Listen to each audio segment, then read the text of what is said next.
Vous avez pris un peu de cours parce que vous avez cité le vice-président du groupe de l'opposition, mais je vois qu'ils sont en panne d'arguments. Donc, je vais m'y atteler. Monsieur le ministre, maa ngi lay nuyu di nuyu say collaborateurs di nuyu samay chers collègues yi di nuyu suñu présidente de séance. di wax ni am nañu vraiment satisfaction bu ñu jotee projet de loi bi parce que dañu gis ni c'est un projet de loi ba nga xam ne ça vient à son heure te muy loo xam ne wax ngeen ko constitution bi moo institué le droit à la sécurité à l'article 7 de la constitution te mu nekk une mission régalienne boo xam ne puissance publique yi ñoo ko war a assurer donc yéen a ngi ciy def seen kéemtulaay kàttan avec les forces de défense et de sécurité maintenant gis nañ ni effectivement les moyens qui sont alloués ne sont pas toujours suffisants parce que chaque fois que vous venez pour le budget il y a une demande très forte en sécurité publique et qui n'est pas encore complètement assurée soo déggee collègues yi sax ku nekk ngi laaj ay commissariat de police ñi ñoo ngi voilà donc la demande elle est là mais yéen a ngi ciy góorgóorlu ñu leen di ci encourager maintenant il y a un dispositif complémentaire mooy les activités de sécurité privée et qui participent aux missions nationales de sécurité loolu benn loi au 78 moo ko régir loi bi ñëw pour abroger ko yeesalaat ko parce que comme on l'a dit le dispositif législatif est obsolète il est inadapté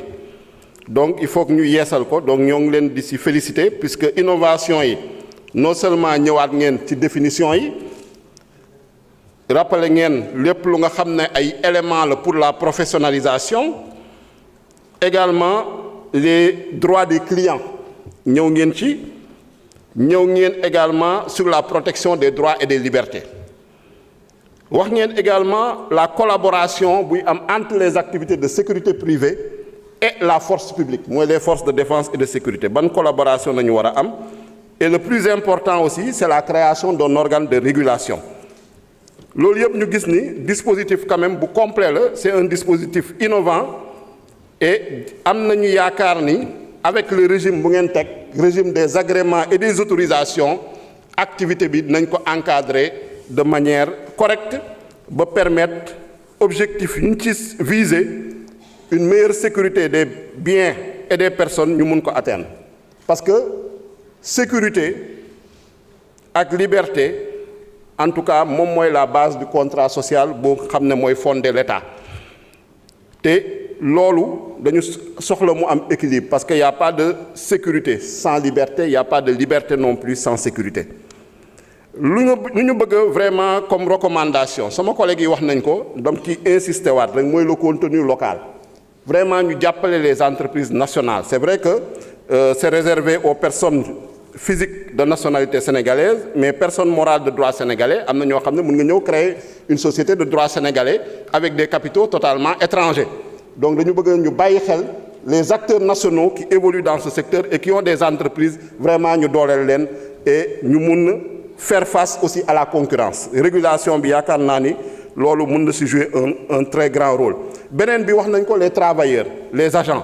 leurs conditions sociales wax nañ fii dans le document on parle de code du travail on parle des conventions collectives am na loo xam ne c'est le ministre du travail moo ko gérer mais bëgg nañ tamit ñu bàyyi leen xel respecter leurs droits sociaux respecter également la protection sociale mu bañ a doon loo xam ne day nekk des emplois précaires donc loolu tamit bëgg nañ vraiment ngeen def ci ay jéego lu si des nag gis ngeen ni y a beaucoup de garde-fous yoo xam ne prévoir ngeen ko notamment am na article buy naan les agents de sécurité privée ne peuvent user de la force qu'en cas de légitime défense bi bëri na ci projet de loi bi donc loolu tamit c'est extrêmement important pour le reste ñoo ngi lay encourager di la féliciter gis nañ ni vraiment mesures ñu nga jël par rapport à ce qui s'est passé à l'université donc les sanctions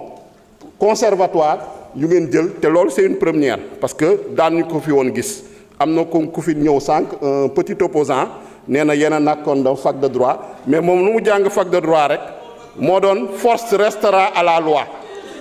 le seul article bu mu jàng fac moo doon force restera à la loi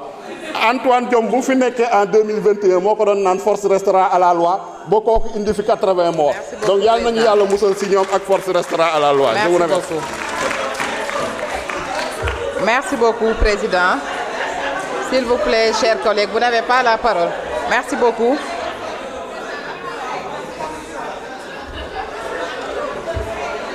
Merci beaucoup, chers collègues. S'il vous plaît.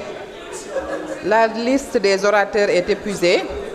À présent, nous allons donner la parole à Monsieur le ministre de l'Intérieur et de la Sécurité publique pour apporter des réponses par rapport aux questions posées par les honorables députés. Monsieur le ministre, vous avez 30 minutes.